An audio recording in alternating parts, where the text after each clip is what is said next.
Dahil umatake na naman ang aking kaburikatan at wala tayong magagawa doon. Gawa nga na Judith na sa boarding house at kailangan na natin dumiskarte at dumagdag pa tong lindol at tsunami alert. Kaya naman today nandito ako sa aming secret beach. Sa amin, dito sa amin lang to banda at meron nga ako dito mga nakilalang mga family sim. Mapaka-friendly nila at for sure nagustuhan siguro nila magchika ako.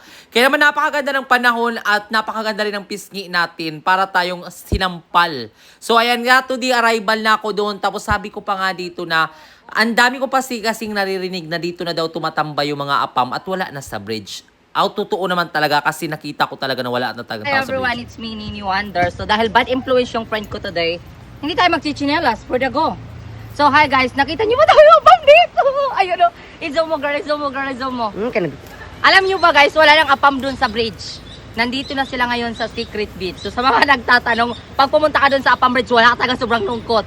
Alam niyo yung bago nilang tambayan or spot is here at the Malinaw in Secret Beach. So, ayan sila. Doon tayo, doon tayo.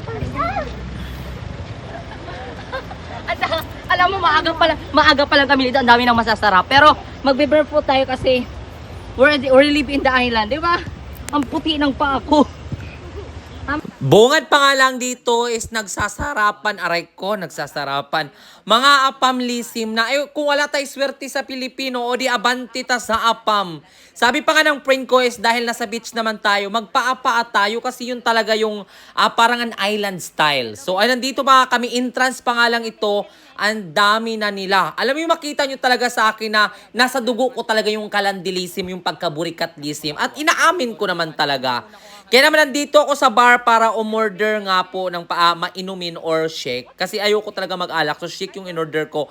At yung chinik ko yung paa ko, sobrang itim, parang putik lisim. Kaya sabi ko, punta muna ako ng beach kasi yung tapat nito is dagat. At napaka-relaxing ng place at mag-i-enjoy ka talaga kasi maraming activities na gagawin. Kaya naman habang nag-order ako maya-maya, may lumapit sa akin na nagtatanong siya kung taga dito daw ako sa isla ng Siargao. Syempre si Nini hindi na magpapahuli. At naging friend ko pa talaga siya siguro sa sobrang tukative ko. Kaya nag-enjoy siya, kausap ako. Tapos sabi niya sa akin na is like an half Asian and half Australian.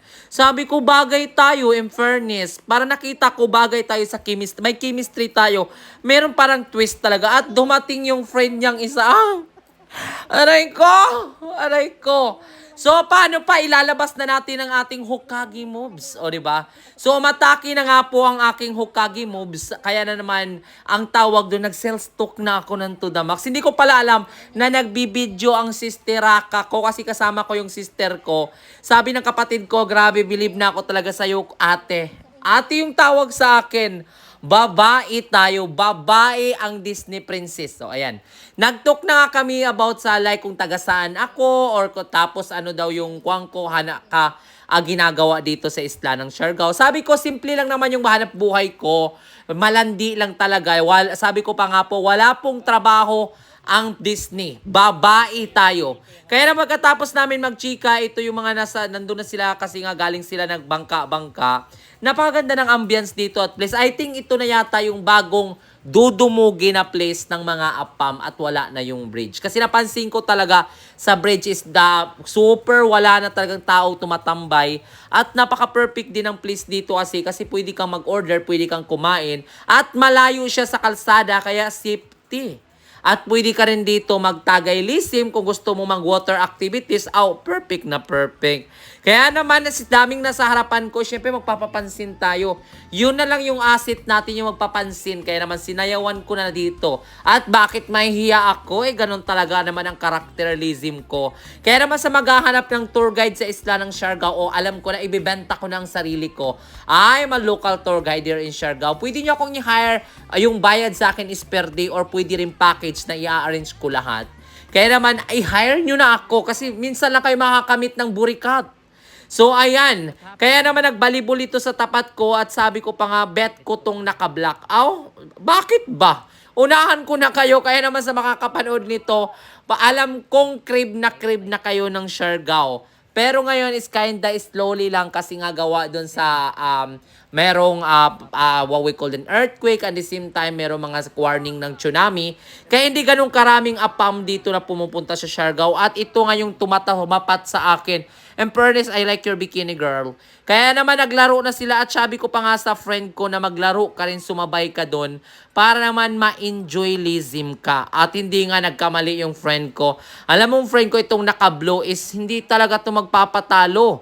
Ang tawag sa kanya is libero. Ano yung libero? Para siyang nasa bola, para siyang yung tagasalo, at ako naman is chill-chill lang kasi walang talent si Nini sa mga ganyang atake.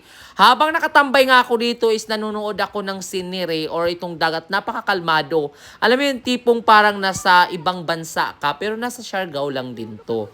Tapos nga pagdating nitong maya-maya is napakaganda ng sunset, parang merong kukunin. Ewan ko kung sino yung kukunin, sabi ko pa nga napamangha talaga ako. Sabi ko, ayoko munang umuwi. Dito muna, dito mo. Grabe yung, alam mo yung style niya na pagkagawa na niya, super perfect. Alam mo yung tipong parang nasa palabas mo lang nakikita or merong kukunin Lizim.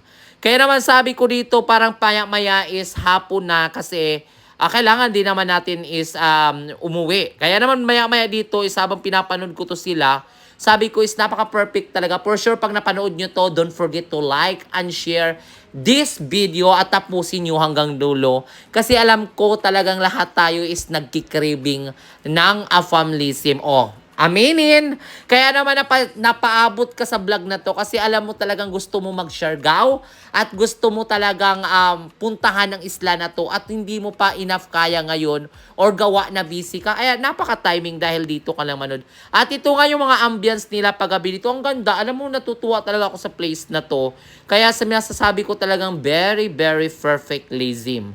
Kaya naman maya-maya is umalis na rin ako kasi sabi ko is uuwi na rin ako dito sa papuntang bahay Lizim. At syempre napakaganda natin. Walang halong chemical. It's all natural. Organic. Don't panic. It's organic. Kaya naman sabi ko, alam mo, nakaka-inlove talaga yung hometown ko, Siargao.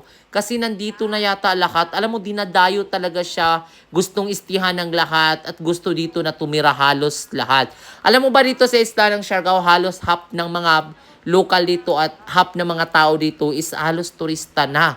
Dito na sila nagstay ng long, kaya naman masasabi ko lang din naman, yung mga nagstay dito ng long, sana din naman, minsan kasi nakaka-experience ako yung parang, ang iba kasi parang sila pa yung dayuhan, sila pa yung mataray Lizim. Ayan naka-experience ako ng ganyan. Pero hindi lahat kasi ang iba mababait, pero yung iba mga attitude talaga. Pero we live in the same place and then local tayo, so we need to respect each other.